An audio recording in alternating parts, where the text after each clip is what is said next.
আজকের আলোচনাটা মূলত হবে হচ্ছে সিস্টেম ডিজাইন নিয়ে। এর পিছনে কারণ হচ্ছে কয়েকদিন আগে আমার খুব ক্লোজ দুইজন বলতেছিল যে তারা বড় একটা system e commerce system develop করতে চায়, তো সেখানে আসলে কী কী জিনিস লাগবে তার একটা ডায়াগ্রাম যদি দেওয়া যায়। সো এখান থেকেই মূলত চিন্তা করলাম ঠিক আছে তাহলে একটা প্রেজেন্টেশন দিই, যে প্রেজেন্টেশনটা যারা কোশ্চেন করছে তাদেরও একটা উপকার হবে, পাশাপাশি যারা আমার ইউটিউবের যারা আছে তাদেরও যেন একটা উপকার হয়। আচ্ছা, সিস্টেম ডিজাইন মানে হচ্ছে ধরো এই যে আমরা যে আমাদেরকে বলছে যে আমরা ই কমার্সের সিস্টেম ডিজাইন চাই, তাহলে একটা ভালো রকমের ই কমার্স সাইটকে একটা অ্যাপ্লিকেশনকে দাঁড় করানোর জন্য কি কি বিষয় চিন্তা করতে হয়, শুধু কি সফটওয়্যার রিলেটেড নাকি সফটওয়্যারের বাইরে আর অনেক কিছু আছে, সফটওয়্যারটা হইলে কেমন হওয়া উচিত, হ্যাঁ, এই টোটাল আলোচনাটা সিস্টেম ডিজাইনের অন্তর্ভুক্ত। এই সিস্টেম ডিজাইনের প্রথম একটা স্পেসিফিক রুলস হচ্ছে সিস্টেম ডিজাইনে কোনো ফিক্সড রুল নাই। সিস্টেম ডিজাইনে কোনো ফিক্সড রুল নাই। তাহলে এটা আসল কথা কি? আসল কথা হচ্ছে তুমি যেইভাবে একটা সিস্টেমকে চালানোর মতো উপযুক্ত করতে পারো সেই ডিজাইন যেভাবে হবে সেটা হলো সিস্টেম ডিজাইন। এখন এই সিস্টেম চলতে গিয়ে কিছু সমস্যা আসবে, সেই সমস্যার সমাধান তুমি কত দ্রুত কীভাবে দিতে পারবা সেটা হচ্ছে তোমার সিস্টেম ডিজাইনের একটা সলিউশন। ওকে, সো প্রথম রুলস হচ্ছে যে এটার কোনো নির্দিষ্ট রুলস নাই। সো আমার কনসেপ্টের সাথে অন্য আরেকজন আলোচনা করলে তার কনসেপ্টটা কম বেশি হতে পারে, এটা খুবই স্বাভাবিক। সো কেন তার কম বেশি হবে সেটা তার পার্সপেক্টিভে চিন্তা করতে হবে। আমি আমারটার মতো চিন্তা করতেছি, অথবা আমি যেভাবে চিন্তা করতেছি এর মধ্যে আরও বেশ কিছু ইনক্লুড করলে সেই চিন্তাটাও চেঞ্জ হয়ে যাবে। ওকে, সো আমাদের আজকের আলোচনার মূল বিষয় হচ্ছে system design for e commerce platform. Okay, এখন সিস্টেম ডিজাইন শুরু করার আগে আমাদের কিছু জিনিস জানতে হবে। সিস্টেম ডিজাইন শুরু করার আগে আমাদের কিছু জিনিস রিকোয়ারমেন্টস নিতে হবে। যে ব্যক্তি আমাকে বলবে, যে ক্লায়েন্ট আমাকে বলবে, অথবা যে প্রতিষ্ঠান আমাদের কাছে আসবে যে আমরা এরকম একটা ই কমার্স বানাতে চাই, তার থেকে আমাদের এই রিকোয়ারমেন্টগুলি কালেক্ট করতে হবে। রিকোয়ারমেন্টস যদি ঠিকমতো না থাকে তাহলে তুমি আলটিমেট গোল তুমি অ্যাচিভ করতে পারবা না। আর তখন দেখা যাবে যে খুব সহজ যেটা সলিউশন দিয়ে হয়ে যেত, রিকোয়ারমেন্টস ক্লিয়ার নাই, সে এই জন্য আমরা বিশাল মানে কর্মযোগ্য করতেছি, এটা হয়ে যেতে পারে। সো প্রথম কথা হচ্ছে রিকোয়ারমেন্টস ক্লিয়ার হইতে হবে। তো রিকোয়ারমেন্টস কী কী ক্লিয়ার করতে হবে? যেমন আমরা এখানে ই কমার্স প্ল্যাটফর্ম বানাতে যাচ্ছি। সো ই কমার্সের কাজ কী কী হয়, কতগুলি মডিউল থাকবে, কোন মডিউলের কী কী কাজ হবে, এই সম্পূর্ণ বিস্তারিত আলোচনা যে কাজ যেভাবে হবে সেটা হচ্ছে মূলত এর ফাংশনাল রিকোয়ারমেন্ট। যেমন ইউজার যদি ম্যানেজ করতে হয় তো ইউজার কয় ধরনের হবে, কীভাবে অথেন্টিকেশন করবে, কোন জায়গায় পারমিশন পাবে বা পাবে না, যেটাকে আমরা অথরাইজেশন বলি। এরপর হচ্ছে প্রোডাক্ট যখন কেউ ক্রিয়েট করবে সেটা প্রোডাক্টটা কী কী কলাম থাকবে, কী নামে হবে, কী ক্যাটাগরি হবে, বিস্তারিত অনেক ব্যাপার স্যাপার থাকে এর মধ্যে। এখন প্রোডাক্টের সাথে যখন আমি চিন্তা করি ঠিক আছে প্রোডাক্ট শুধু সেল করলেই হবে, নাকি এর সাথে আরও আমার প্রোডাক্ট আছে কি নাই, থাকলে কতগুলি আছে, কীভাবে সেল হয়েছে কি হয় নাই, এই ইনভেন্টরি আমি চাই, স্টকে আছে কি না, ওয়্যার হাউসের কী অবস্থা, সব কিছু চাই, তাহলে এখানে ইনভেন্টরি চলে আসবে। সো আমি যে যা কিছু করলাম এরপরে ক্লায়েন্ট সাইড থেকে যে আমাদের সব এই ই কমার্স থেকে কিনতে চাচ্ছে, শপিং করতে চাচ্ছে, তারকে আমি কী কী সুবিধা দিতে চাচ্ছি। ওকে, সে যদি আমাকে একটা অর্ডার করে সেই অর্ডারটা প্লেসমেন্টটা কীভাবে হবে, এর সাথে আরও কি কোন কোন মডিউলের সাথে লিঙ্ক আপ থাকবে, এই বিস্তারিত যা কিছু বলতেছি, হ্যাঁ, এই সব কিছুই হচ্ছে মূলত ফাংশনাল রিকোয়ারমেন্টস।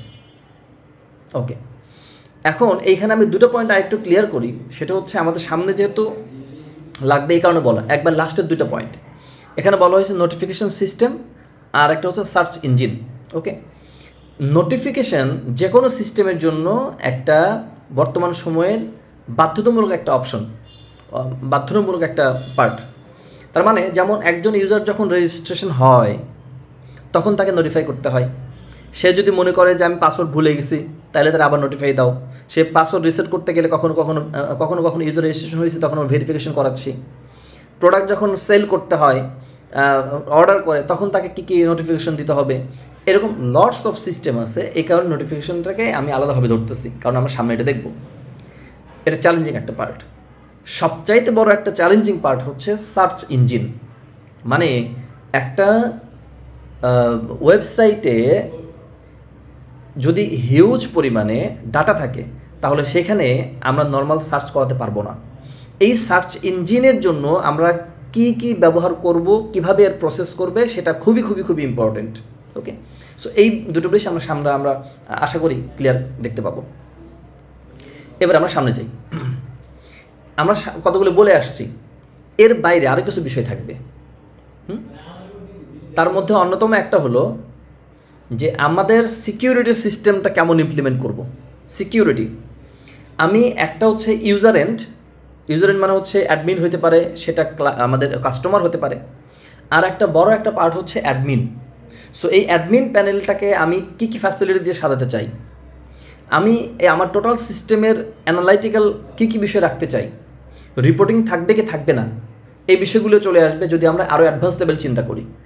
ওকে, এরপরে যদি আমাদের সিস্টেমটা ধীরে ধীরে গ্রো করে, যখন বড় হবে, তখন এইখানে আমরা খুব কমনলি আমরা যখন কাজ করতেছি, আমরা যারা অলরেডি অভিজ্ঞ তারা প্রায়ই এটা উপলব্ধি করি যে ডাটাবেজের মার খেয়ে যাচ্ছি, ডাটাবেজে এই সমস্যা, ডাটাবেজ স্লো হয়ে গেছে, কখনো কখনো ডাটা আমি কোয়েরি করতে গিয়ে ডাটা ফেল হয়ে যাচ্ছে, অথবা এমন হয় যে ডাটা আসতে আমার কয়েক সেকেন্ড সময় লেগে যাচ্ছে, 1 মিনিট ধরে চলতেছে। এই যে সমস্যাগুলি হচ্ছে সেইটা ডাটাবেজ অপটিমাইজেশনের একটা পার্ট। আমি যখনই ই কমার্স নিয়ে কথা বলতেছি, এখনকার সময়ে আসলে যেটা হয়, অধিকাংশ অ্যাপ্লিকেশন মানেই হচ্ছে ডাটাবেস সেন্ট্রিক। সো ডাটাবেস ছাড়া আমরা চিন্তা করতে পারি না। এখন যখন আমার এই অ্যাপ্লিকেশনটা বড় হবে, তখন আমাদের কতগুলো জিনিস আসবে, সেটা হচ্ছে এর মধ্যে ক্যাশিং কীভাবে করবে, কোন কোন পার্ট ক্যাশিং করবে, ক্যাশিং কীভাবে, ক্যাশটারে আমরা কীভাবে ডিস্ট্রয় করতে পারি, নিউ ক্যাশ কীভাবে জেনারেট হবে, lots of thing will come into picture. Okay, এর পাশাপাশি আর কতগুলি আছে, যদি আমার সিস্টেম ডাউন হয় তাহলে এটা কীভাবে হবে, সিস্টেম যদি কোথাও ডাটাবেজে একটা ফেল হয় সেটা রিকভারি প্ল্যান কী হবে, ঠিক আছে। এরপরে হচ্ছে ব্যাকআপটা করবে কীভাবে। সো এই ধরনের রিকোয়ারমেন্টস আগে আমাদেরকে কালেক্ট করতে হবে ক্লায়েন্টের থেকে, বা আমি যাদেরকে জন্য কাজ করতে চাচ্ছি তাদের থেকে। ফাংশনাল রিকোয়ারমেন্ট ক্লিয়ার হওয়ার পরে আমরা যদি এখন চিন্তা করি যে হ্যাঁ আমরা এখন কীভাবে কাজটা করব, দুইটা ওয়ে আমি এখানে সিম্পল ওয়েতে বলি। একটা হচ্ছে মনোলিথ, মানে হচ্ছে আমি যতগুলি মডিউল দেখাইছি, অ্যাডমিন পার্ট, এই প্রোডাক্টের সেকশন, অ্যানালিটিক্যাল সেকশন, যা কিছু বলছি, নোটিফিকেশান, সম্পূর্ণ মিলে হয় একটা অ্যাপ্লিকেশান। এই যে একটা অ্যাপ্লিকেশান দাঁড়ালো, এটাকে বলে মনোলিথ। ওকে, এখন যেটা হয় মনোলিথে আমি যখন আমার ইউজার খুবই কম, ধরো 1 থেকে 10,000, তখন আমি মনোলিথে কোনো সমস্যা পাবো না। কিন্তু গ্র্যাজুয়ালি যখন আমি এটার অনেকগুলি ফিচার বের করে নিয়ে আসতে চাইবো, যখন আমি চাইবো যে আমার এটা ডিসেন্ট্রালাইজ হোক, প্রত্যেকটা সার্ভিস আলাদা আলাদা হোক, আলাদাভাবে পারফর্ম করুক, একটা যেন আরেকটার কারণে বন্ধ না হয়ে থাকে, তখন আমরা যাব হচ্ছে মূলত মাইক্রো সার্ভিসে।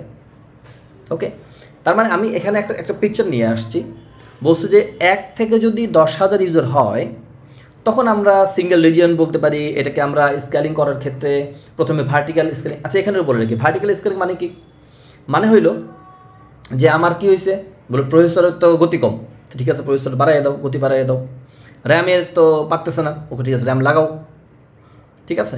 এই যে ধরনের কার্যক্রম আমরা এখন করতেছি, এটাকে ভার্টিক্যাল স্কেলিং বলে। মানে সিস্টেম আমার একটাই সার্ভার, সেটাকে আমি তার যে ইয়াগুলি আছে, জিনিসপত্রগুলো আছে, র্যাম, প্রসেসর ইত্যাদি ইত্যাদি, স্পেস, এগুলোকে বাড়াইয়া নিয়ে যে কাজটা করতেছে, এটা হচ্ছে আমাদের ভার্টিক্যাল স্কেলিং। ওকে, আর যখন আমি মনোলিথে আছি, যত সম্ভব, এটা আসলে মনোলিথ হইতে ব্যাপারটা না, আমরা ক্যাশিংটাকে এত বেশি ব্যবহার করি, মানে ক্যাশিংয়ের এমন কোনো জায়গা নাই আমরা সেখানে ক্যাশিং ব্যবহার করি না। অ্যাজ অ্যান এক্সাম্পল, আমরা যদি চিন্তা করি ক্লায়েন্ট এন্ডে ব্রাউজারে, সেখানে পর্যন্ত আমরা ক্যাশ করতেছি। সার্ভারে যদি ডাটাবেজের ভিতরেও ক্যাশ সিস্টেম আছে। ইন দ্য মেইন আরও কিছু পার্ট আছে যেখানে আমরা ক্যাশিং হিউজ ব্যবহার করি। ওকে, সো ক্যাশিং বেসিক্যালি শুধুমাত্র মনোলিথ নয়, বরং মাইক্রো সার্ভিসও হিউজ পরিমাণে ব্যবহার করবে। আমরা সেটা হয়তো কিছু অংশ আমরা সামনের আলোচনায় দেখব।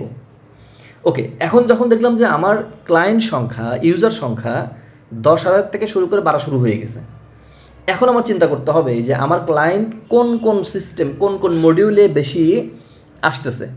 যেই মডিউলগুলি প্রথম বেশি আসতেছে, ওই মডিউলগুলোকে এবারে মনোলিথ থেকে মাইক্রো সার্ভিসে কনভার্ট করা শুরু করে দেবে।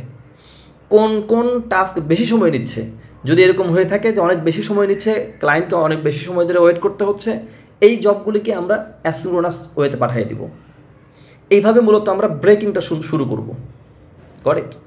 এরপরে ইউজার হচ্ছে আমার যদি আরও বেড়ে যায়, তখন আমাদের আসবে যে আমরা সিডিএন ব্যবহার করব কি না, গ্লোবাল রাউটিংয়ের ক্ষেত্রে তোমার ব্যবহার করবে না, জিও টার্গেট করে কোনো কিছু করবো কি করবো না, ডাটাবেসকে আমরা কি ভাঙতে পারি কি না, ভাঙলে আমরা কীভাবে ভাঙবো, ভেঙে আরও কয়েকটা ডাটাবেস করা যায় কিনা, এই বিষয়গুলো তখন চলে যাবে। কারণ আমার ডাটাবেস এখন আর একটা না, ডাটাবেস একটা হলে পারবেই না। সো আমাকে এটাকে এমনভাবে সাজাইতে হবে যাতে করে আমি অনেকগুলি ডাটাবেসের মাধ্যমে হিউজ পরিমাণে সাপোর্ট দিতে পারি, আমার ডাটাবেসের উপরে কোনো বড় রকম ইম্প্যাক্ট না আসে। Got it? যখন এরকম হবে যে আমার ইউজার এবারে 1 মিলিয়ন প্লাস, তখন আমাকে চিন্তা করতে হবে যে এইবারে আমি প্রত্যেকের রিজিয়ন অনুযায়ী আলাদা আলাদা করতে হবে। যতটা সম্ভব আমাকে সিডিএনের উপরে ক্যাশিং সিস্টেম লাগাতে হবে, যতটা সম্ভব আমাকে হিট কত কম করানো যায় কম্পিউটিংয়ের জন্য সেই ব্যবস্থা করতে হবে। অটোমেশন যত সম্ভব আমি পুরোটুকুই অটোমেশন করে ফেলবো।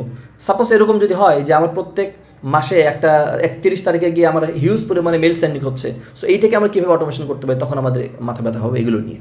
ওকে, সো আমি শুধু এখানে দেখাতে চাচ্ছি যে কখন আমরা একটা সব কিছু মিলে একটা যখন মনোলিথ করলাম, এইখান থেকে শুরু করে মাইক্রো সার্ভিস আমরা ধীরে ধীরে কীভাবে কনভার্ট হতে পারি, এখানে আমি আশা করি এই আলোচনায় তারা অনেক কিছু ক্লিয়ার হয়েছে।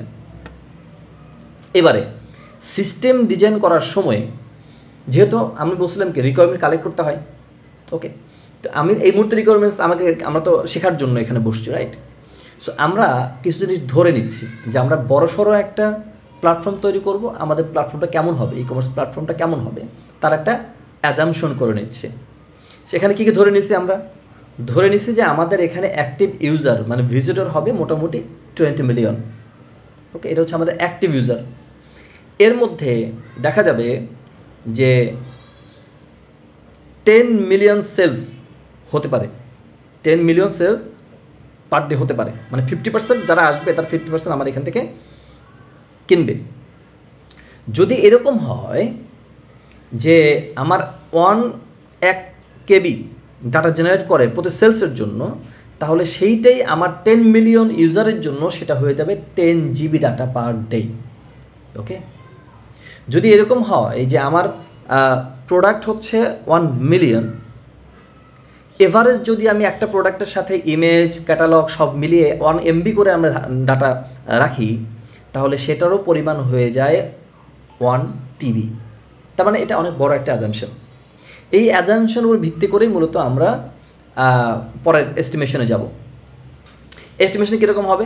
ধরে নিচ্ছি যে আমাদের তাহলে স্টোরেজ রাখতেছে প্রতিদিনে হচ্ছে 1 GB। এরপরে হচ্ছে তোমার ব্যান্ডউইথ, আমার যখন হিট আসবে প্রতি সেকেন্ডে কী পরিমাণে হিট আসতে পারে, এই কারণে কত MB আমার প্রতি সেকেন্ডে ট্রান্সফার হবে, সেই হিসাবটা আমাদের এখানে করতে হচ্ছে। ধরে নিতে হচ্ছে যে আমার প্রতি সেকেন্ডে প্রায় 250 রিকোয়েস্ট আসতে পারে। ঠিক আছে, এটা হচ্ছে আমাদের এস্টিমেট করে নেওয়া। এরপরে আমরা আসি, এখন আমাদের কাজ হবে হলো সফটওয়্যারে কোন কোন মডিউল থাকবে সেই হিসাবটা করা। এইখানে মডিউল হচ্ছে যেমন আমরা বলছিলাম রিকোয়ারমেন্টস ক্লিয়ার। সবসময় যারা রিকোয়ারমেন্টস দেয় এরা সিম্পল কিছু কথা বলে রাখে। যখন আমরা কাজে বসি তখন আমরা ভাগ করে নিই যে আসলে সার্ভিস আমাদের এখানে কী কোন সার্ভিস আমাদের দিতে হচ্ছে। সো আমরা এখানে চেষ্টা করতেছি ডোমেন ড্রাইভেন ডিজাইনটাকে করার জন্য, যেখানে ইউজারের জন্য ইউজার সার্ভিস একটা নিয়ে নিচ্ছে, প্রোডাক্টের জন্য প্রোডাক্ট ক্যাটালগের একটা সার্ভিস নিয়ে নিচ্ছে। এর আগে বলছিলাম সার্চ এবং নোটিফিকেশন জন্য আলাদা সার্ভিস হতে পারে। এরকম অনেকগুলি সার্ভিস আমাদের এখানে হতে পারে। নাও ডাটা স্টোরেজের এই যে আমরা বলছিলাম না যে বর্তমান সময়ে যাই কিছু করি না কেন সেগুলো হচ্ছে ডাটাবেস সেন্ট্রিক। হ্যাঁ, সো ডাটাবেস সেন্ট্রিক যদি হয়ে থাকে তাহলে কখন কোনটাতে কী ডাটাবেস ইউজ করবে সেটা খুবই গুরুত্বপূর্ণ একটা কোশ্চেন। এখন আমরা চিন্তা করি প্রোডাক্টের ক্ষেত্রে। আমি নেক্সট স্লাইডে যাই, এখানে খেয়াল করো। প্রোডাক্ট খুবই কমপ্লেক্স একটা স্ট্রাকচার, যেটাকে আমি যদি মনে করি যে একটা শার্ট আর একটা ক্যামেরা দুইটা একই রকমের ডেসক্রিপশন, একই রকমের কী বলে প্রপার্টিস থাকবে, ব্যাপারটা এরকম না। যেমন শার্টের ক্ষেত্রে আমরা এখানে যে টেবিলটা দেখতে পাচ্ছি, শার্টের জন্য আমরা বলছি কি এটা ফিমেলের জন্য নাকি মেলের জন্য, বলছি কালার কি, এরপরে সাইজ বলা হয়েছে, এরকম অনেকগুলো বলা হয়েছে। কিন্তু একই জিনিস ক্যামেরা যখন বলা হবে তখন ক্যামেরার কোনো জেন্ডার নেই, রাইট? এরকম অনেক, তাহলে মানে কি যে আমি যদি এটাকে স্ট্রাকচার্ড ওয়েতে সাজাতে যাই তাহলে দেখা যাবে অনেকগুলি কলাম দরকার হচ্ছে এবং কোনো কোনো কলামে আমার কোনো ডাটা পড়তেছে না, শুধু শুধু আমার স্পেস নিয়ে বসে আছে। সো এটা একটা প্রবলেম। আমি এ পর্যন্ত যতটুকু দেখলাম তাতে দেখলাম যে অধিকাংশ ক্ষেত্রেই যখন প্রোডাক্টের বা ক্যাটালগ ডিজাইন করে তখন প্রোডাক্টের জন্য সেপারেট একটা ডাটাবেস মেনটেন করতেছে, যেটা হচ্ছে NoSQL পারফর্ম করতেছে। যেমন আমরা NoSQL বলতে মঙ্গো ইউজ করতে পারি অথবা ক্যাসেন্ড্রা ইউজ করতে পারি। ওকে, এটা খুব স্ট্রাকচার্ড ওয়েতে ডাটা থাকবে না, এই কারণে আমরা মূলত প্রোডাক্টের ক্ষেত্রে এটা ব্যবহার করছি। আচ্ছা, দ্বিতীয় হচ্ছে এই প্রোডাক্টের সাথে আমার সম্পর্ক খুব একেবারে ওতপ্রোতভাবে জড়িত হচ্ছে সার্চ সিস্টেম। কারণ সার্চ যখন আমার ওই ই কমার্স ওয়েবসাইটে এসে কেউ সার্চ করবে তখন মূলত সে প্রোডাক্ট সার্চ করতেছে। এই সার্চিংয়ের জন্য আমরা ব্যবহার করতেছি হচ্ছে ইলাস্টিক সার্চ। প্রোডাক্টের যা কিছু তথ্য আছে বা কোনো ডকুমেন্ট যদি আমার ইলাস্টিক সার্চকে দেওয়া হয় তখন সে এটাকে মেটাডাটা তৈরি করে নিয়ে word by word link up করে করে রেখে দেয়। তাতে করে আমার প্রোডাক্টের সর্বোচ্চ দ্রুত গতিতে আমি সার্চ করে খুঁজে পেতে পারি। ওকে, তাহলে প্রোডাক্টের জন্য আমি কী কী পেলাম?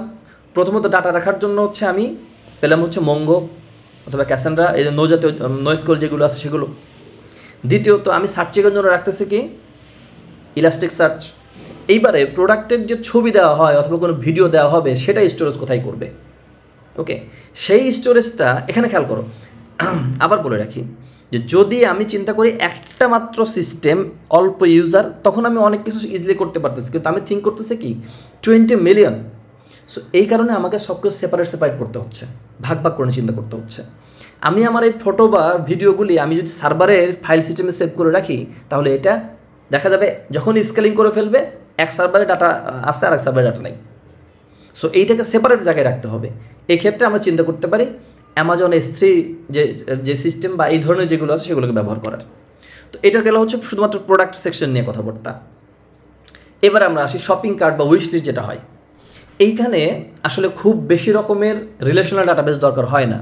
এখানে কি হয়, একটা শপিং কার্টে একটা ইউজার যখন আসতেছে তখন সে শুধুমাত্র কোন কোন প্রোডাক্ট সে লিস্ট নিতে চাচ্ছে সেটা সে অ্যাড টু কার্ট করতেছে অথবা উইশ লিস্টে জমা করতেছে। এখানে আসলে খুব জটিল কোনো ক্যালকুলেশন বা স্ট্রাকচার্ড ওয়ে দেখার দরকার হয় না। এই কারণে এই জাতীয় ডাটাগুলি সাধারণত ক্যাসেন্ড্রা বা এই ধরনের ইয়েতে রাখা হয়। ওকে, NoSQL স্টোরেজে রাখা হচ্ছে। এবার তৃতীয় আসি পরের পয়েন্টগুলি। যেমন আমরা বলছি অর্ডার স্টোরেজ। অর্ডারের সাথে হাইলি স্ট্রিক্ট হচ্ছে এটাকে আমার স্ট্রাকচার্ড ওয়েতে থাকতে হবে, কোনো ডাটা ফেল করা যাবে না, যদি কখনো ফেল হয় তাহলে সেটাকে রিকভারি সিস্টেম থাকতে হবে, লটস অফ থিং, যেটাকে আমরা বলি অ্যাসিড প্রপার্টিস। ওকে, এইটা কনসিডারেশন চলে আসে। যখন আমাদের অ্যাসিড প্রপার্টিস বা এই ধরনের রিলেশনশিপ চলে আসবে তখন খুব সাধারণত আমরা কমনলি ইউজ যে ডাটাবেসগুলি হয় সেগুলো ব্যবহার করে। যেমন খুব পপুলার একটা হচ্ছে MySQL, আমার কাছে ব্যক্তিগতভাবে PostgreSQL খুব পছন্দ। যারা এন্টারপ্রাইজ লেভেলে সলিউশন নিতে যায় তারা হয়তো বা অন্য কোনোটাতে যাবে, যেমন Oracle বা অন্যান্য যেগুলো আছে সেগুলোতে। সো অর্ডারের জন্য আমি একটা ব্যবস্থা করতেছি। এখানে একটা জিনিস খেয়াল করো, আমি যতগুলি মডিউলের কথা বলতেছি প্রত্যেক মডিউলের জন্য আলাদা আলাদা ডাটাবেসের কথা বলতেছি। তার মানে আমি সম্পূর্ণ ডাটাবেস একটাতে রাখি নাই, কারণ আমি একটা যদি ডাটাবেস ব্যবহার করি তাহলে এটার প্রতি হিউজ প্রেশার আসবে এবং সেটা পারবে না, 20 মিলিয়নের জন্য কখনো সম্ভব না। ওকে, এই কারণে আমি কি করছি, প্রত্যেকটা সার্ভিসের জন্য একটা করে ডাটাবেস ব্যবহার করতেছি। করেক্ট? তাহলে অর্ডারের জন্য আমি একটা রিলেশন RDBMS যেটা আছে সেটা ব্যবহার করতেছি। অনুরূপভাবে ইনভেন্টরি যখন আসবে তখন আমরা এই ধরনের ডাটাবেস ব্যবহার করতেছি। ওকে, এইবারে এর বাইরে আরও কিছু বিষয় আছে। শেয়ারের মধ্যে যেমন লোড ব্যালেন্সার, মানে হচ্ছে আমি যদি অনেকগুলি একটা সার্ভারকে স্কেলিং অপশনে নিয়ে যাই, লোড ব্যালেন্সারের কাজ হবে যে আমাকে কোন সার্ভারে পাঠাবে, লোডটাকে ব্যালেন্স করে নিয়ে কোন সার্ভারে দিবে, কোন সার্ভারটাকে এখন রিলিজ দেবে, সেই বিষয়গুলো দেখবে হচ্ছে মূলত লোড ব্যালেন্সার। ওকে, ক্যাশিং কথা বলছিলাম। ক্যাশিং অলরেডি কিছু অংশ বলে ফেলছি। সো আমরা এরপর আসা হচ্ছে ব্রকারে বা মেসেজ কিউ। এই যে আমরা আগে যে মডিউলগুলি দেখছি, কোথায় দেখছি, এই যে এখানে অর্ডার, ইনভেন্টরি বা এই যে আমাদের আর কিছু যে আছে। তো যখন কোনো অর্ডার পড়তেছে, খেয়াল করো, যখন কোনো অর্ডার পড়তেছে, অর্ডার ইজ প্লেসড, একটা ইভেন্ট হয়েছে। ওকে, অর্ডার ইজ নাও প্রসেসিং, এটা একটা ইভেন্ট। অর্ডারটা এখন মানে এরকম বিষয় যে অর্ডারটা প্লেস হয়েছে, এখন সেটা ধরো রকমারি কী করে, রকমারিতে যখন কোনো অর্ডার দেওয়া হয় তখন সে বলে যে ঠিক আছে এই 4-5টা স্টেপ ফলো করে তারপরে তোমার হাতে আসতেছে। প্রত্যেকটা স্টেপ পার করার সময়ে তোমাকে নোটিফাই করে, মেইলে নোটিফাই করতেছে এরকম। যখন কেউ তোমার কাছে ডেলিভারি হয় তখনও একটা নোটিফিকেশান আসে। শুধুমাত্র অর্ডারের জন্য বলতেছে এটা। যখন কোনো ইনভেন্টরিতে ধরো কোনো প্রোডাক্ট যদি আউট অফ স্টক হয়ে যায়, তখন এখানে নোটিফিকেশন দরকার হয়। দেখা যায় কেউ বলে যে আমাকে আগে থেকে জানাবে, যখন আমার এই এত কোয়ান্টিটিতে আসবে তখন আমাকে জানাতে হবে, তখন নোটিফিকেশন দরকার হয়। এরকম হিউজ পরিমাণ নোটিফিকেশন দরকার হয়। আর এই নোটিফিকেশনের দায়িত্বে যে সবচেয়ে ভালো পারফর্ম করতে পারে ইভেন্ট বেস কাজ করার জন্য, সেটা হচ্ছে ব্রকার, মেসেজ ব্রকার, যেটাতে আমরা বলছিলাম হচ্ছে RabbitMQ। আমরা যেটা শিখছি বা আমরা যেটা কোর্স রিলিজ করবো সামনে, সেই বিষয়ে বলছি। সো RabbitMQর উপরে আমি অলরেডি একটা ভিডিও অলরেডি পাবলিশ করছি, আর কিছু অলরেডি ভিডিও আমার ইয়েতে আছে, তৈরি করছি। হয়তো আগামী সপ্তাহে এটা রিলিজ দেব, তবে এটা হবে পেইড কোর্স। ওকে, এবারে আমাদের যে তোমরা আমাকে যেটা সম্পর্কে বলছো যে ই কমার্স করতে চাই কী কী লাগবে। সো আমি তোমাদের কথায় যতটুকু বুঝতে পারছি সেটা মোটামুটি এরকম লেভেলের জিনিসপত্র তোমাদের লাগবে। তোমরা আগের থেকে সিদ্ধান্ত নিছো যে তোমরা এটাকে রিঅ্যাক্টে করবা বা Next.js করবা। ওকে, তাহলে আমাদের এটা হবে কি, ফ্রন্ট এন্ড হলো রিঅ্যাক্ট বা Next.js বা কোনো একটা, অথবা মোবাইল যদি চিন্তা করি তাহলে রিঅ্যাক্ট নেটিভ হতে পারে, ফ্লাটার হতে পারে, এই ধরনের কিছু একটা হবে। দ্বিতীয়ত তোমরা আরেকটা সিদ্ধান্ত অলরেডি নিয়ে ফেলছো, তোমরা জাভাতে করবা। তা আমি তোমাদের বলছি তোমরা স্প্রিং বুটে করো, এটা ডেফিনেটলি তোমরাও অ্যাগ্রি। সো মাইক্রো সার্ভিস যেগুলো হচ্ছে সেগুলো তোমরা যাচ্ছ বিভিন্ন ল্যাঙ্গুয়েজ হতে পারে, তার মধ্যে তোমরা সিলেক্ট করছো হচ্ছে স্প্রিং বুট দিয়ে করবা। এখন শুধু কি spring boot is enough? No, কারণ কি এক একটা ল্যাঙ্গুয়েজ এক একভাবে পারফর্ম করে। ওকে, তোমাকে এমন হতে পারে কোনো সার্ভিসের ক্ষেত্রে হয়তো দেখা যাবে জাভা দরকার হচ্ছে, কোনো সার্ভিসের ক্ষেত্রে এত হাই লেভেলের দরকার নেই, সেক্ষেত্রে তুমি অন্য আরেকটা ল্যাঙ্গুয়েজ তুমি পারফর্ম করাতে পারবা। ওকে, এখন এর মাঝখানে তোমাদের যেটা দরকার হবে সেটা হচ্ছে বলছিলাম যে মেসেজ বা কিউ ম্যানেজমেন্টের জন্য, ইভেন্ট বেস কাজ করানোর জন্য RabbitMQ দরকার হবে। RabbitMQ অথবা কাফকা তোমার যেটা ইচ্ছা ইউজ করতে পারো। তোমাদের জন্য ডাটাবেস যদি খুব বেশি ভাগ করতে চাও তাহলে তুমি এখানে দুটো সংমিশ্রণ, মানে হচ্ছে রিলেশনাল ডাটাবেস এবং NoSQL দুটোকেই রাখতে পারো। ওকে, তবে সার্চের জন্য, প্রোডাক্ট সার্চের জন্য ইলাস্টিক সার্চের বাইরে আমি এখনও চিন্তা করতে পারছি না। যদি তোমরা হিউজ পরিমাণে ডাটা স্টোরেজ চিন্তা করো তাহলে Amazon S3 অথবা এই ধরনের যেগুলো আছে সেগুলো তুমি চিন্তা করতে পারো। আর ক্যাশিংয়ের ক্ষেত্রে ডেফিনেটলি আমি অলওয়েজ প্রেফার করি Redisকে। ওকে, সো তোমাদের স্ট্যাকটা হবে হচ্ছে এরকমের। API গেটওয়ে এটা সামনে আমরা দেখব। API গেটওয়ে আসলে ডিপেন্ড করবে হচ্ছে তোমার সিস্টেম কী পরিমাণে লার্জ হচ্ছে বা অথেন্টিকেশন কী পরিমাণে গুরুত্ব পাচ্ছে, তার উপর ভিত্তি করে API গেটওয়ে আমরা পরে যাচাই করতে পারবো। ওকে, এইবারে আমরা যাব হচ্ছে সিম্পল অ্যাপ্লিকেশনের ক্ষেত্রে কীরকম হতে পারে। তোমাদের ক্ষেত্রে আমি বলছি, তোমরা অলরেডি ডিসাইডেড যে ফ্রন্ট এন্ড হবে হচ্ছে Next.js অথবা রিঅ্যাক্টে করবা। বাকি তোমাদের অ্যাপ্লিকেশন, মূল অ্যাপ্লিকেশন যেটা API প্রোভাইড করবে সেটার মূলত থাকবে হচ্ছে জাভা অ্যাপ্লিকেশনে, স্প্রিং বুট। আর এখানে আমি ধরে নিচ্ছি তোমরা রিলেশনাল ডাটাবেস ব্যবহার করছো, সেটা Postgres হতে পারে অথবা MySQL হতে পারে। ইনিশিয়ালি হচ্ছে আমাদের একেবারে সিম্পলেস্ট ফর্ম হচ্ছে এইটা, তোমাদের জন্য একেবারে সিম্পলেস্ট ফর্ম হচ্ছে এইটা। এর পরের স্টেপে দেখো, এখানে আমি একটু আবার দেখাইছি যে কীভাবে হতে পারে। ক্লায়েন্ট মানে হচ্ছে যে কোনো ব্রাউজার থেকে যখন বা কোনো একজন কাস্টমার যখন রিকোয়েস্ট করবে, সে প্রথম রিকোয়েস্ট করবে হচ্ছে Next.js যে অ্যাপ্লিকেশন সেইখানে। ওকে, Next.js সে আবার এটাকে হিট করে পাঠাবে হচ্ছে API অ্যাপ্লিকেশানে। এপিআই অ্যাপ্লিকেশন তারপরে এখানে এসে ডাটাবেস থেকে রিড করবে অথবা রাইট করবে, সেই কাজ করে আবার ডাটাগুলি দিয়ে দিবে ক্লায়েন্ট এন্ডে। এটা হচ্ছে আমাদের বেসিক একটা ফ্লো।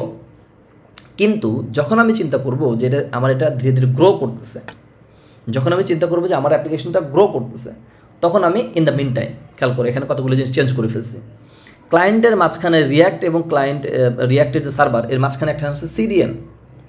আবার যখন আমি বলছি যে এই রিয়াক্ট থেকে এই আমাদের জাভাতে ডাটা করবে, এপিআই রিকোয়েস্ট করবে, তখন মাঝখানে আমি আবার নিয়ে আসছি এপিআই গেটওয়ে অথবা লোড ব্যালেন্সার।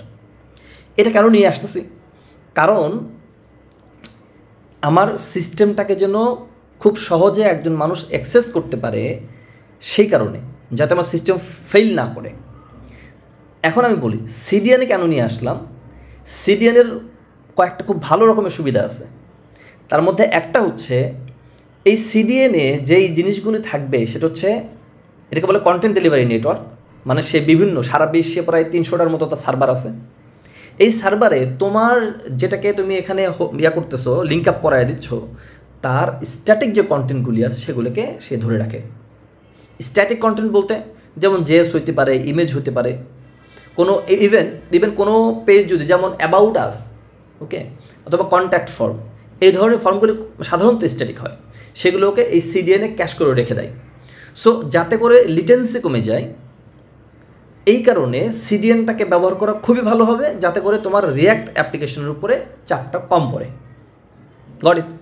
তাহলে সিডিএন ব্যবহার করলাম যাতে করে আমার রিয়াক্ট অ্যাপ্লিকেশন, ফ্রন্ট এন্ড অ্যাপ্লিকেশনের চাপটা কমে যায়, আগেই যেন আমার ডাটাটা সার্ভ হয়ে যায়। যে যেখান থেকে এই সিডিএন আবার কাজ করা হচ্ছে লোকেশন বেস। ধরো বাংলাদেশ থেকে আমি হিট করলাম, যেই ইয়াটা হচ্ছে আমার আমেরিকার কোনো একটা ওয়েবসাইট, বড়সড় কোনো প্রতিষ্ঠানের। সো সিডিএন দেখবে হচ্ছে, প্রথমেই সিডিএনে কাজ যাবে, সিডিএন দেখবে যে তার নিকটতম সার্ভার কোনটা। যদি এরকম হয় যে এটা সিঙ্গাপুরে আছে বা তার ইন্ডিয়াতে আছে, তাহলে সেখান থেকে আমাকে ডাটাটা দিয়ে দিবে আমাকে, আর এটাকে সেই আমেরিকার কোনো একটা জায়গাতে নিয়ে যাওয়ার দরকার হচ্ছে না। ওকে, এটা হচ্ছে সিডিএন পার্ট। এবার আসে হচ্ছে এইখানে নেক্সট জেএস বা রিয়াক্ট, এইটা আমাদের কোথায় গেছে? লোড ব্যালেন্সারে। ওকে, এখানে আমরা বলে রাখি, ইভেন যদি এখানে হিউজ পরিমাণে লোড হয় রিয়াক্ট নেক্সট জেএস অ্যাপ্লিকেশনে, এইখানেও আমরা লোড ব্যালেন্সার দিতে পারি। মানে এখানে আমরা কি বলে স্কেলিংয়ের জন্য লোড ব্যালেন্সার বসাইতে পারি সামনে। বাই দ্য ওয়ে, আমি এখন এখানে বসাইছি কেন? জাভা অ্যাপ্লিকেশনের জন্য লোড ব্যালেন্স করার জন্য। মানে হিউজ পরিমাণে যদি আমার এখানে চাপ হয় অ্যাপ্লিকেশনে, জাভা অ্যাপ্লিকেশনে, তখন এখানে স্কেলিং করা শুরু করবে। ওকে, হরিজন্টাল স্কেলিং করবে। তো হরিজন্টাল স্কেলিং যখনই করবে তখনই আমার লোড ব্যালেন্সের দরকার হবে। লোড ব্যালেন্সের কাজ হবে যে কোন সার্ভারে কোন রিকোয়েস্টটা পাঠাবে সেটাকে মেনটেন করা। লোড ব্যালেন্সারের আরও এক ধরনের কাজ হয়, অনেক ক্ষেত্রে আমরা এটা ইঞ্জিনিয়ার্স দিয়েও করি, কখনো কখনো আমরা ওটার নাম ভুলে গেলাম, সম্ভবত কং নাম, এটাও ব্যবহার করি। তো ইঞ্জিনিয়ার্স দিয়েও করা যায় অনেক ক্ষেত্রে, ছোটোখাটো অ্যাপ্লিকেশনের জন্য ইঞ্জিনিয়ার্স ভালো মতো পারফর্ম করে অ্যাপ্লিকেশনের ক্ষেত্রে। আচ্ছা, এখন কথা হচ্ছে, এটা হচ্ছে আমাদের সেকেন্ড লেভেলের একটা ডিজাইন। এখানে কি শেষ না? এখন যদি আমি আরও ভাঙতে চাই, তাহলে ভাঙলে কেমন ভাঙা যাবে তার উপরে দেখি একটু। ওকে, এখন অনেকগুলি চলে আসছে। এখানে আমি একটু বলি, এই যে ডাটাবেস আমি এখানে একটা দিছি রিড বা রাইটের জন্য, এটা আসলে বড় অ্যাপ্লিকেশনের জন্য কখনোই প্রেফারেবল না। বড় অ্যাপ্লিকেশনের জন্য একটা ডাটাবেস কখনো হয় না। এই কারণে কি হয়, তখন চলে আসা হলো এই মডেলে। এই যে আমি এখানে যে মডেল দেখাচ্ছি, এখানে খেয়াল করো, একটা ডাটাবেসে রাইট করার জন্য আর দুটো ডাটাবেস রাখছে রিড করার জন্য। ওকে, সাধারণত আমরা কি করি, রাইটটা কম হয়, রিডটা বেশি হয়। রাইট কম হয়, রিড বেশি হয়। এই কারণে রাইট ডাটাবেস হয় একটা আর রিড ডাটাবেস হয় অনেকগুলি। আচ্ছা, আর একটা বলি, সেটা হচ্ছে মাস্টার স্ল্যাব। আমি আমার চ্যানেলে একটা ভিডিও করছিলাম ডাটাবেসের মাস্টার স্ল্যাব নিয়ে, কনসেপ্টগুলিকে ক্লিয়ার করার জন্য, সেটা দেখতে পারো। তো মাস্টার স্ল্যাবের ধারণা কি, যে ডাটা মূলত মাস্টারে আসবে, ডাটা সরাসরি রেপ্লিকেট করবে স্ল্যাবে। কখনও যদি মাস্টার ডাটাবেস, তার মানে এই ডাটাবেস যদি ফেল হয়ে যায়, তখন যে স্ল্যাব যেটা আছে কোনো একটাকে সে মাস্টার ধরে নিয়ে আসবে। তার মানে হচ্ছে ফেল কখনো করবে না, ফেল কখনো হবে না। এই কারণে মাস্টার স্ল্যাব আর্কিটেকচারে অনেক ক্ষেত্রে আমরা ব্যবহার করি। তাহলে কী বলছিলাম, এই অ্যাপ্লিকেশনটাকে যখন আমি ভেঙে আরও মাইক্রো সার্ভিস সিস্টেমে যাচ্ছি, তখন আমরা প্রত্যেকটা পার্টকে আলাদা আলাদা করে ফেলছি। ওকে, কী কী পার্ট করছি এখানে, আমরা আগে যে মডিউলগুলো বলছিলাম সেই মডিউলগুলোর ভিত্তি করে মাইক্রো সার্ভিস করে ফেলছি। যেমন এইখানে প্রোডাক্টের জন্য একটা মাইক্রো সার্ভিস করছি, এখানে ইনভেন্টরির জন্য একটা মাইক্রো সার্ভিস করছি, অনুরূপভাবে অর্ডারের জন্য করছি। ওকে, এখন এইগুলির সাথে বাড়তি এইটুকু মোটামুটি তোমরা বুঝতে পারছো। যদি প্রোডাক্টের জন্য হয় তাহলে এখানে আমি ক্লাস্টার ব্যবহার করতেছি, ডাটাবেস ক্লাস্টার। ওকে, ক্লাস্টার মানে হচ্ছে বেসিক্যালি এরকম যে তুমি স্কেলিং, ডাটাবেস স্কেলিং নিয়ে তোমার মাথায় কোনো হেডেক থাকবে না, এই ব্যাকআপ নিয়ে তোমার কোনো হেডেক থাকবে না, মাস্টার স্ল্যাবের বিষয়গুলি নিয়ে তোমার কনফিগার কী করতে হয় সেগুলো হেডেক থাকবে না, জাস্ট তুমি ইউজ করবা। ওকে, এই কারণে অনেক ক্ষেত্রে আমরা প্রেফার করি হচ্ছে ঠিক আছে ক্লাস্টার বেস যেগুলো আছে সেগুলোকে ব্যবহার করার। গড়ে এরপরে আমরা আসি এই যখন কিনা ইনভেন্টরি এবং অর্ডার এই দুটোর সাথে একটা কনসেপ্ট ক্লিয়ার করি। এখানে খেয়াল করে দেখো, অর্ডারের সাথে অর্ডার যখন পরে অর্ডার ইজ প্লেসড, এখানে একটা নোটিফিকেশন চলে আসবে, RabbitMQতে একটা ডাটা পড়বে, মেসেজ যাবে যে অর্ডার প্লেস হয়েছে। ওকে, অর্ডার যখন প্লেস হবে তখন নোটিফিকেশন সার্ভিস অন্য অন্য জায়গাতে নোটিফিকেশন সেন্ড করবে। তার মানে এখানে আসছে কি RabbitMQ। ওকে, অর্ডার যখন প্লেস হয়েছে একটা ইভেন্ট তৈরি করছে কোথায়, RabbitMQতে মেসেজ সেন্ড করছে, এই মেসেজ থেকে আমরা কনজিউমার হচ্ছে এখানে নোটিফিকেশন সার্ভিস। ওকে, তাহলে এরকমভাবে ইনভেন্টরিতে যদি কোনো প্রোডাক্ট রিলেটেড কোনো সাপোজ একটা প্রোডাক্ট স্টক আউট হয়ে যাচ্ছে, 10টা আছে মাত্র, এরপরে শেষ হয়ে যাবে, এই ধরনের কোনো নোটিফিকেশন দরকার হলে সে এখানে আসতে পারে, ইভেন্ট ফায়ার করতে পারে। তাহলে এই যে আমি ইভেন্ট রিলেটেড যতগুলি কথা বলতেছি এই সবগুলোর জন্যই RabbitMQ ব্যবহার করছি। এখানেও একই কথা, যদি হাই লেভেলের হয়ে থাকে তখন এখানে আমরা ক্লাস্টার বেস ব্যবহার করি। RabbitMQতেও এই সুবিধাগুলি আছে। ওকে, সো নোটিফিকেশনের সার্ভিসের কাজ হচ্ছে RabbitMQ থেকে ডাটাগুলি নিয়ে কনজিউমার হিসেবে সে কাজগুলি করে নোটিফিকেশন সেন্ড করা। সেই নোটিফিকেশন হতে পারে ইমেল, হতে পারে কোনো ডাটাবেসের নোটিফিকেশন হতে পারে, রাইট? এই ধরনের অনেকগুলো নোটিফিকেশন আমরা এখানে ইউজ করতে পারি। আবার ইচ্ছা করলে নোটিফিকেশন সার্ভিস যখন আমরা এখানে একটা দেখাইছি, ব্যাপারটা এরকম নয় যে একটাই হবে, বরঞ্চ এইটাকেও আমরা স্কেলিং করে মাল্টিপল ওয়ার্কার হিসেবে সেট করতে পারি। Got it? সো এটুকু আমরা এখানে শেষ করলাম সংক্ষিপ্তভাবে। এবারে বড় একটা ইম্পর্টেন্ট পার্ট হচ্ছে আমাদের এই পার্টটা, সার্চ সার্ভিস। এখানে প্রোডাক্টের সাথে সার্চের একটা বড় সম্পর্ক আছে। ওকে, এখানে লিঙ্ক আপটা দেওয়া হয়নি। প্রোডাক্ট যখন ইনসার্ট হবে তখন এইখানে সার্চ সার্ভিসের সাথে দুটো বিষয় আসবে। এক নাম্বার আসবে হচ্ছে ইলাস্টিক সার্চ, যেটা এখানে দেখানো হয়নি, সরি। ইলাস্টিক সার্চে সার্চ সার্ভিস কী করবে? সার্চ সার্ভিসটা মূলত এই প্রোডাক্ট যখন তৈরি হবে তখন সার্চ সার্ভিস নতুন প্রোডাক্টটাকে ইলাস্টিক সার্চের মধ্যে পুট করবে। ইলাস্টিক সার্চ সেখান থেকে সার্চেবল পার্টটাকে সে জেনারেট করে নেবে, ওয়ার্ডগুলি জেনারেট করে নেবে। এটা হচ্ছে ফার্স্ট। যদি কখনো আমার কোনো ক্লায়েন্ট সার্চ করে তাহলে সার্চ সার্ভিস যাবে হচ্ছে মূলত আমার এই ইলাস্টিক সার্চে। ওকে, ইলাস্টিক সার্চে যাবে, এটা মাথায় রাখো। তার মানে সার্চ যখনই আমার আসতেছে তখন ইলাস্টিক সার্চের সাথে সম্পর্কিত করে দিচ্ছে। এর অনেকগুলো সুবিধা হওয়ার কারণেই আমরা মূলত ইলাস্টিক সার্চ বেছে নিয়েছি। এরপরের আরেকটা পার্ট হচ্ছে রেডিস, যেখানে বলছে ক্যাশ। কেন এটা নিছি? এর কারণ হচ্ছে সাধারণত দেখা যায় কি কম চেঞ্জ হয় কিন্তু হিউজ পরিমাণে হিট আসে, এরকম একটা পেজ হচ্ছে হোম পেজ। একটা ই কমার্স সাইটে যখন হোম পেজ যখন লোড হয় তখন এখানে হিউজ পরিমাণে কোয়েরি আসতে পারে। সো এই লোডটাকে কমানোর জন্য এই ডাটাগুলিকে আমরা রেখে দিই হচ্ছে রেডিসে, যাতে করে আমার ডাটাবেজের উপরে প্রেশারটা কম পড়ে এবং আমার ক্লায়েন্ট খুব সহজে সেই ডাটাগুলি ইজিলি পেয়ে যায়, কোনোরকম কোনো ওয়েটিং না করতে হয়। তাহলে এই হচ্ছে আমাদের মোটামুটি একটা ই কমার্স সিস্টেমের স্ট্রাকচার। আশা করি তোমাদের মোটামুটি একটা ধারণা হয়েছে যে আমি তুমি কোন লেভেলে বানাবা, সেটা বানাতে গেলে কী ধরনের কাজ করতে হবে, রাইট? আমি আজকের আলোচনা এই পর্যন্তই রাখছি। তোমাদের যদি কোনো প্রশ্ন থেকে থাকে তাহলে সেটা নিয়ে আমরা আলোচনা করতে পারি। সকলকে উপস্থিত হওয়ার জন্য অসংখ্য ধন্যবাদ।